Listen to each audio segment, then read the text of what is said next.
பவ. அன்பர்கள் அனைவருக்கும் ஆத்ம வணக்கங்கள். இந்த பதிவு ஏப்ரல் மாதம் நடைபெறவிருக்கும் பொதுவான பலன்களை ராசி பலனாக காணவிருக்கிறோம். இந்த ஏப்ரல் மாதத்தில் ஒரு 5 கிரகம் நம்மளுக்கு மிரட்டல் விடுத்து கொண்டிருக்குது.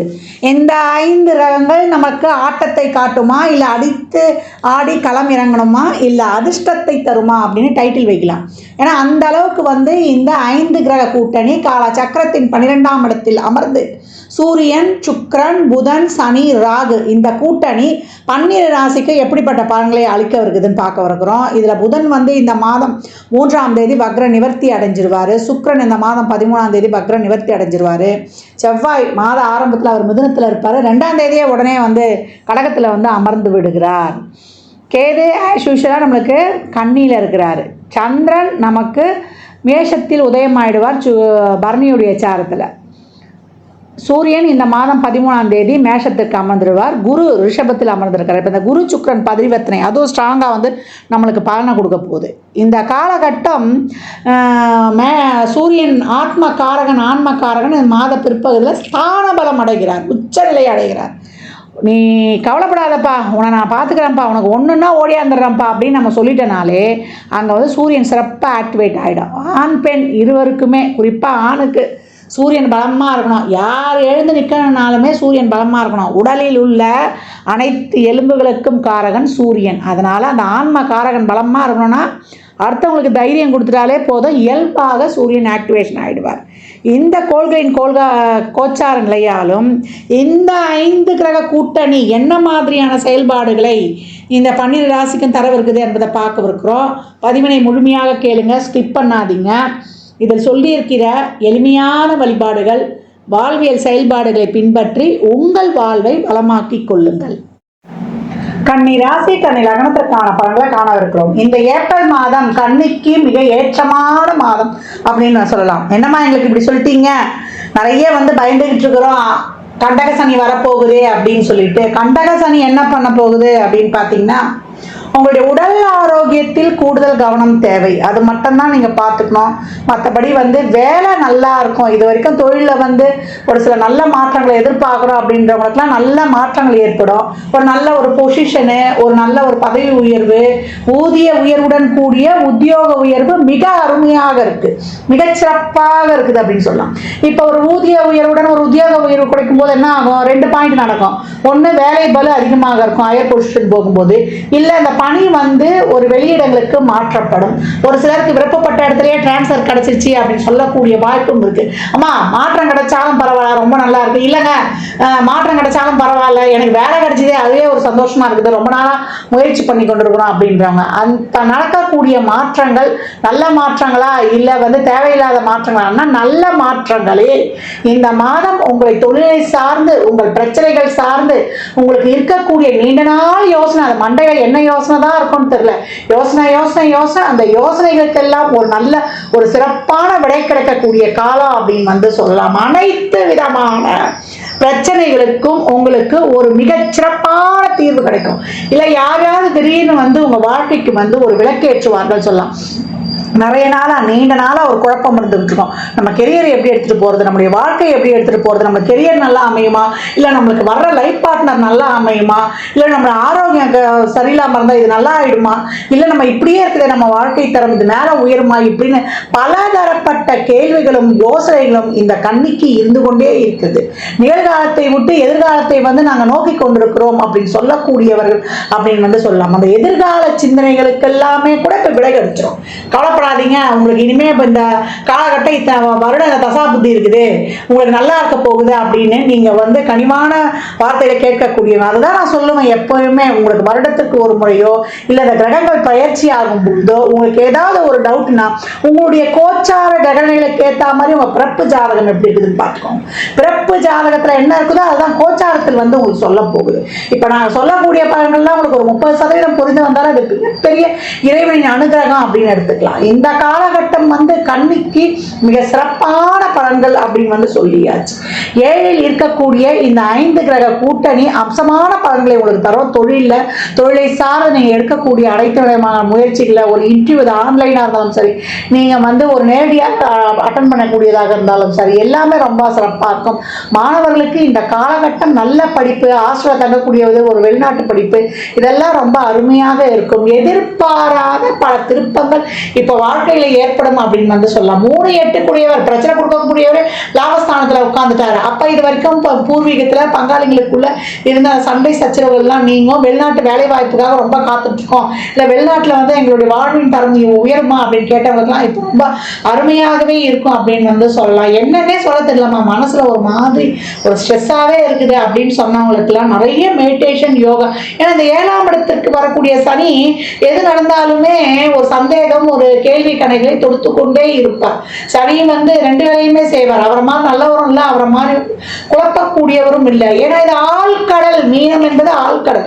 இத்தனை கிரகம் உட்கார்ந்தா எப்படி இருக்கும்? ஏற்கனவே வந்து குழப்பத்திற்கு பேர் போனது அப்படின்னு வந்து சொல்லலாம். இப்ப 5 கிரகம் உட்கார்ந்து எதையுமே வந்து நல்லா போறாம இருக்கு, அவன் யோசனையா இருக்கே அப்படின்ற ஒரு சிந்தனைகள் மேலோங்கி காணப்படும். தொழிலில் நீங்க நல்லா வந்து எடுக்கக்கூடிய முயற்சிகள் எல்லாம் உங்களுக்கு இந்த காலகட்டம் தசாபுத்திகளும் சிறப்பாக இருக்கும் பொழுது மிக சிறப்பான பலனை தந்துடும் அப்படின்னு சொல்லலாம். தசாபுத்தி சிறப்பு இல்லம்மா அப்படின்றவங்க மட்டும் மேலதிகாரி, உடன் பணிபுரிபவர்கள், ஒர்க் ப்ரெஷரு இதெல்லாம் இருக்கும். உங்களுடைய வேலைகளை, உங்களுடைய செயல்பாடுகளை நீங்க தான் இறங்கி செய்யணும். களமிறங்கி வந்து இந்த காலகட்டம் சப்ஸ்டியூட்லாம் வைக்கலாம் இந்த காலகட்டம் சொல்லாதீங்க. மாத பிற்பகுதியில் கொஞ்சம் கவனமா இருக்கணும். 12ஆம் அதிபதி 8ஆம் இடத்துக்கு போய் உச்சமாயிடுவார். இல்ல ஏதாவது ஒரு வந்து ஒரு தசாபதியே சிறப்பு இல்லாத போது இப்போ காலகட்டம் கொடுக்கக்கூடிய அவ்வளவு சாமானியத்தை உங்களுக்கு வந்து நோய் வந்துடாது. நோய் வந்துருச்சுன்னா அது வந்து ஒரு மரண அவஸ்தைன்னு சொல்லுவோம் பார்த்தியா, அந்த மாதிரி ஒரு அவஸ்தையை கொடுக்கக்கூடியதாக அமைஞ்சிரும். வண்டி வாகனங்கள்ல, இரவு நேர பயணங்கள்ல ஹெல்மெட் இல்லாமல் இப்போ செல்லக்கூடாது. பணம் கொடுக்கல் வாங்கல், வாய் வார்த்தை, ஒரு எடுத்து பணத்தை கொடுத்துட்டா இதெல்லாம் செய்யக்கூடாது. ஏதாவது வந்து உங்களுக்கே வந்து ஒரு 12ஆம் அதிபதி வந்து ஒரு சிலருக்குலாம் சிறப்பு இல்லாமல் இருக்கிறாருன்னா திடீர்னு எடுத்துட்டு போய் சமாளிச்ச படத்துக்கு ஒரு இடத்துல மொத்தமாக இழந்துருவோம், நம்பி ஒரு இடத்துல கொடுத்து ஏமாந்துருவோம். இதெல்லாம் அந்த காலகட்டம் கவனமா இருக்கணும். ஏன்னா 7ல் சனி அமருகிறார். அப்ப உறவுகள், உடல் சார்ந்த பிரச்சனை, பொருளாதார நெருக்கடி, அதே போல ஒரு ரிலேஷன்ஷிப்ல எல்லா விஷயங்களையும் கவனமா இருக்கணும். தொழில் உண்டுன்னு சொல்லியாச்சு. இது குருவுடைய வீடு. உங்களுக்கு ராசி அதிபதி வந்து உங்களுக்கு புதன், இவங்க நட்பு கிரகம் தான். இருந்தாலும் வந்து இந்த காலகட்டம் லைஃபில் எதையும் கிடைக்காததையும், லைஃபில் எதையும் பார்க்காததையும் நீங்க அனுபவித்தாலும் அதை வந்து ஒரு காலகட்டம் உங்களுக்கு கையை விட்டு நகர்வதையும் நீங்க பார்க்கணும் அப்படின்னு வந்து கிரகங்கள் சொல்லுது. அதனால இந்த காலகட்டம் என்ன பண்ணணும் நீங்க அப்படின்னா, நிறைய பொறுமை, நிதானம், சகிப்புத்தன்மை, விடாமுயற்சி, விஸ்வரூப வெற்றி. உங்களுடைய முயற்சிகளை வந்து பன்மடங்காக்குங்க அப்படின்னு சொல்லலாம். நிறைய குழப்பம் இருந்தாலும் குருவுடைய பார்வை உங்களுக்கு வந்து ததாஸ்து அப்படின்ற ஒரு இதை வந்து உங்களுக்கு செயல்படுத்தி கொண்டிருக்குது அப்படின்னு வந்து சொல்லலாம். இந்த குருவுடைய பார்வையால உங்களுக்கு எல்லாமே ரொம்ப சிறப்பா இருக்கும். அவருடைய 9 பார்வை 5ஆம் இடத்தை பார்க்கறதுனால அந்த 5 குடையவர் இப்போ வந்து 7ஆம் இடத்துக்கே சென்று அமருகிறார். 7க்கு 11ஆம் இடம் தான் இந்த அப்ப இந்த காலகட்டம் மனை வழி, கணவன் வழி இருந்த வந்து ஒரு சிக்கல்கள்லாம் ஒரு சிலருக்கு வந்து எப்படி எடுத்துட்டு போகின்ற லைஃப் என்ற ஒரு வழிகாட்டுதலையும் கொடுத்துரும். புதுசாலாம் வந்து கல்யாணம் ஆகுது அப்படின்னு வச்சுக்கோங்க. இப்போ திருமணம் பார்க்குறீங்க, கண்டகசனியாக இருக்குது, திருமணம் முடிச்சிட்டோம் அப்படின்னாலும் திருமண வாழ்க்கையில் நிறைய விட்டு கொடுத்து போயிடணும் அப்படின்னு சொல்லலாம். இப்போ வந்து திருமணம் நடக்கும்போது உங்கள் வாழ்க்கையில் வந்து ஒரு மிகப்பெரிய அதிர்ஷ்டங்களையும் காணக்கூடியவர்கள் அப்படின்னு சொல்லலாம். 7-9 பரிவர்த்தனை ஆயிடுச்சு. மனைவியால் அதிர்ஷ்டம் அப்படின்னு சொல்லக்கூடிய வாய்ப்பு. ஒரு சிலருக்கு வெளியூர், வெளிநாட்டிலலாம் வந்து சொத்துக்கள் வாங்கக்கூடிய அமைப்பெல்லாம் ரொம்ப சிறப்பாக இருக்கும்.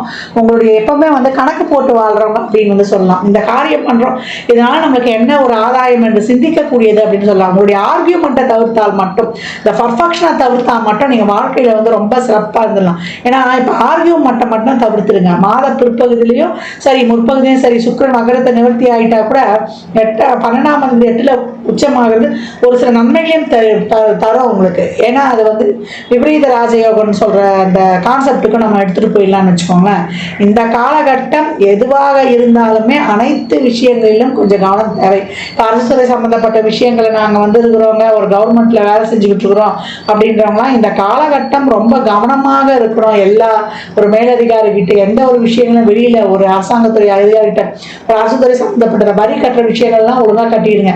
இந்த கால காலகட்டம் எப்பயானா ரொம்ப சேர்த்து வச்சுருப்பீங்க வரி, அதெல்லாம் வந்து இப்போ வந்து கட்டுறதுக்கு வந்து ஆய்வு பண்ணி உங்களுக்கு வந்துடும். அதனால் இந்த காலகட்டம் எல்லா விஷயங்களையுமே வெளியில் போகும்போது நம்மளுடைய லைசன்ஸு இதெல்லாம் எடுத்துகிட்டு போகாமல் போயிடாதீங்க. சந்திராஷ்டமங்களில் உங்களுடைய பேங்க் பாஸ்புக்கு, ஏடிஎம் கார்டு இதையெல்லாம் வந்து ரொம்ப கவனமாக வைத்திருக்கக்கூடிய நேரம் அப்படின்னு வந்து சொல்லியாச்சு. பணம்ல, வாய் வார்த்தையில் இதிலெல்லாம் வந்து கவனமாக இருக்கக்கூடிய கன்னி ராசி லக்னக்கார அன்பர்களுக்கு எப்போவுமே வந்து ரொம்ப அமைதியாக அடக்கமாக இருக்கும்போது நமக்கு எந்த ஒரு பிரச்சனையுமே வராது. பிரச்சனை வர்றதுக்கு யோசிக்கும், கிட்ட வரவும் பயப்படும். தான தர்மங்களை நிறைய செய்யுங்க. நம்மளுக்கு ஏற்படக்கூடிய அந்த மிகப்பெரிய ஒரு நிகழ்வுகள்லாம் கூட அப்படியே சாதாரணமாக நம்ம வந்து உரசிட்டு போகிறத வந்து பார்த்து கொள்ளலாம். நிறைய இருந்தது பார்த்தீங்கன்னா அந்த மண்டக்குழப்பம். அந்த மண்டக்குழப்பம்லாம் இப்போல்லாம் வந்து நீங்கிடும் அப்படின்னு சொல்லலாம். யார் நம்புறது, இவங்களை நம்பலாமா இவங்களை நம்பக்கூடாதா அப்படின்னு நம்பிக்கை இது பண்ணுவோம் இல்லையா, அந்த நம்பிக்கை வைத்திருந்தவங்கலாம் நம்மளுக்கு முதுகில் குத்துவாங்க பாருங்க. அதையெல்லாம் நிறைய சந்திச்சிருப்போம். அதெல்லாம் இனம் கண்டு அதுல இருந்து இப்படி வந்து நீங்களா இருக்கக்கூடிய மிகச்சிறப்பான காலமாக இருக்குது கன்னிக்கு அப்படின்னு வந்து சொல்லியாச்சு. இந்த மாதத்தை பொறுத்த வரைக்கும் தசாபுதி சிறப்பாக இருக்கும்பொழுது அவங்களுக்கு இதையும் நல்லா சிறப்பாக கடந்து வந்துடுவீங்க. சிறப்பு இல்லாதவர்கள் கொஞ்சம் உடல்நல, வாய்வார்த்த, உறவுகள் சார்ந்த விஷயங்களில் பணம் கொடுக்கல் வாங்கல்னு ஒவ்வொரு விஷயத்திலும் கூடுதல் கவனம் தேவை. கன்னி சிறப்பாக இயங்கும். எப்பொழுதுனா நான் ஏற்கனவே சொன்ன மாதிரி தான், பொறுமை, நிதானம், சகிப்புத்தன்மை. ரெகுலர் எக்ஸசைஸ் ஆரம்பிச்சிடும். ரெகுலர் எக்ஸசைஸ் செய்ய செய்ய செய்ய, சுவாச பயிற்சி செய்ய செய்ய உங்களுக்கு அந்த ஆஷ்லேஷன் மைண்டெல்லாம் போயிடும். ஆஷ்லேஷன் மைண்டு போயிட்டு உங்களுக்கு வந்து ரொம்ப சிறப்பாக வந்து அந்த மன நிம்மதி, டிப்ரெஷன் நீங்கிட்டாலே நம்மளுக்கு இந்த கந்திஷ்டி இது எல்லாமே வேலை செய்யாது. நம்ம ரொம்ப வந்து ஒரு மன விரக்தி, ஒரு மன அழுத்தம் இதெல்லாம் இருக்கும்போது நம்மளால் வந்து ஒரு இடத்துல ஃபோக்கஸோ ஒரு இடத்துல வந்து கான்சன்ட்ரேஷனோ பண்ண முடியாது. அப்படி பண்ணும்போது தானே நம்ம வந்து வேலையை சிறப்பாக செய்ய முடியும். நமக்கு அந்த இடத்துல வந்து சிறப்பு இல்லாமல் போயிடும். அந்த தொழில் மேலே வந்து நமக்கு வந்து இந்த கான்சன்ட்ரேஷன் வராது. இதையெல்லாம் வந்து நம்மளுக்கு நீங்கி செயல்படுவதற்கு எப்பவும் அபிராமி அந்தாதியில் வரக்கூடிய 24, 27, 75, 40வது பாடலை தொடர்ந்து பாராயணம் செய்யுங்கள். எப்பொழுதெல்லாம் நேரம் கிடைக்குதோ நீங்கள் வந்து சித்தர் ஜீவசமாதி வழிபாடு செய்யும்போது உங்கள் வாழ்க்கையில் வந்து மிகப்பெரிய ஏற்றங்களையும் மாற்றங்களையும் காணலாம். கன்னிக்கு இந்த பழங்கள்லாம் கோள்களின் கோச்சார நகர் வைத்து சொல்லப்பட்டிருக்கு. உங்கள் சுய ஜாதகத்தில் இப்போ என்ன தசாபதி நடக்குதோ அது எதற்காக உங்களுக்கு ஊக்கப்படுத்துது, அது திருமணம், குழந்தை பாக்கியத்திற்கா இல்லை பொருளாதார முன்னேற்றத்துக்கு என்பதெல்லாம் உங்கள் சுய ஜாதகத்தை ஆய்வு பண்ணும்போது தெளிவாக அமையும். பொறுப்பு நிறைய கூடும். அப்படி பொறுப்புகள் நிறைய கொடுத்தாலும் ஒருத்தருடைய ஆதரவு, உதவிக்காரம் இந்த காலகட்டம் நிச்சயம் உண்டு அப்படின்னு வந்து சொல்லலாம். திருமணம் சார்ந்த விஷயங்கள்ல மட்டும் கவனம் அதிகமாக மேற்கொண்டு பொருத்தம் பார்த்து கொள்ளவும். கன்னி ராசி லக்னக்கார அன்பர்களுக்கு என் மனமார்ந்த வாழ்த்துக்களை தெரிவித்துக் கொள்கிறேன். இந்த காலகட்டம் 12 ராசிகளும் வந்து இந்த அன்னதானம் பண்ணுறதை தாராளமாக பண்ணுங்கள். வாயில்லா ஜீவன்களுக்கு வந்து தாராளமாக உங்களால் இயன்ற உதவிகளை செய்யுங்க. இல்லை அந்த மாதிரி இருக்கிற அமைப்புங்களுக்கு நிதி உதவி பண்ணிடுங்க. முதியோர் இல்லங்கள், தூய்மை பணியாளர்கள், துப்புரவு பணியாளர்களுக்கு உங்களால் இயன்ற உதவிகள்லாம் தாராளமாக செய்யுங்க.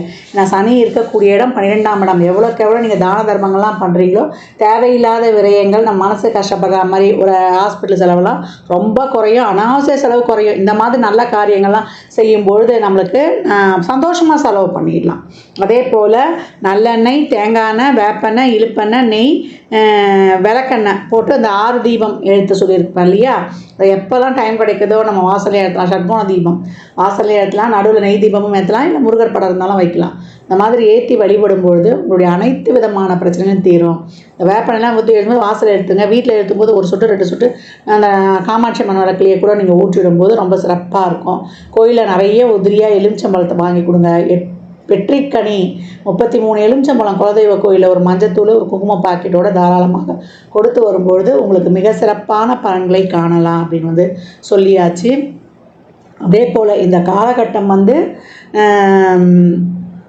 அனைவருமே நிறைய எவ்வளோக்கு எவ்வளோ பழைய ஆலயங்களுக்கு, சிவாலயங்களுக்கோ இல்லை இறை வழிபாடுகளை மேற்கொள்ளுங்க. அந்த ஆலயங்களில் சென்று அமருங்க. ஏன்னா அந்த பிரமிடு வைடுடைய முழு பலன்களும் ஆலயத்தில் அந்த கோபுர அமைப்பு மாதிரி இருக்கக்கூடிய நம்ம கருவறை வளாகம் இல்லை கோயிலை சுற்றி வர அந்த ஆகர்ஷண சக்தி அப்படியே இருக்கும். அந்த ஆகர்ஷண சக்தி நம்ம உடலில் உள்ள உயிர் சக்தியோடு இணையும் போது மிக சிறப்பான பலன்களை நீங்கள் கண்கூடாக பெற்றுக்கொள்ளலாம். அன்பர்கள் வந்து பதிவினை முழுமையாக கேளுங்க. தாங்கள் கேட்பதோடு மட்டுமல்லாமல் உங்கள் உற்றார் உறவினருக்கும் பகிருங்க. மற்றும் ஒரு சிறப்பான பதிவில் சந்திக்கும் வரை தங்களிடமிருந்து விடைபெற்றுக் கொள்வது ஆதித்ய சொர்ணலக்ஷ்மி. ஜாதகம் பார்க்க விரும்பும் நண்பர்கள் இந்த எண்ணிற்கு ஒரு மெசேஜ் செய்யுங்க. தங்களுக்கான விவரங்கள் அளிக்கப்படும். அப்பாயின்மெண்ட் பெற்றுக்கொள்ளலாம். ஜாதகம் சிறந்த முறையில் கணித்து பார்த்து தரப்படும். வாஸ்து பார்த்து தரப்படும். வாஸ்துப்படி வீடு கட்ட பிளான்கள் போட்டு தரப்படும். எண்ணியல் படி பெயர் வைத்துக் கொள்ளலாம். பிறந்த குழந்தைகளுக்கும் தொழிற்சாலை நிறுவனங்களுக்கும் பெயர் வைத்து உங்கள் வாழ்வை வளமாக்கிக் கொள்ளலாம். சுபமுகூர்த்த நாட்களும் குறித்து கொடுக்கப்படும். இறையருளால் அனைத்தும் நிறைவாகட்டும்.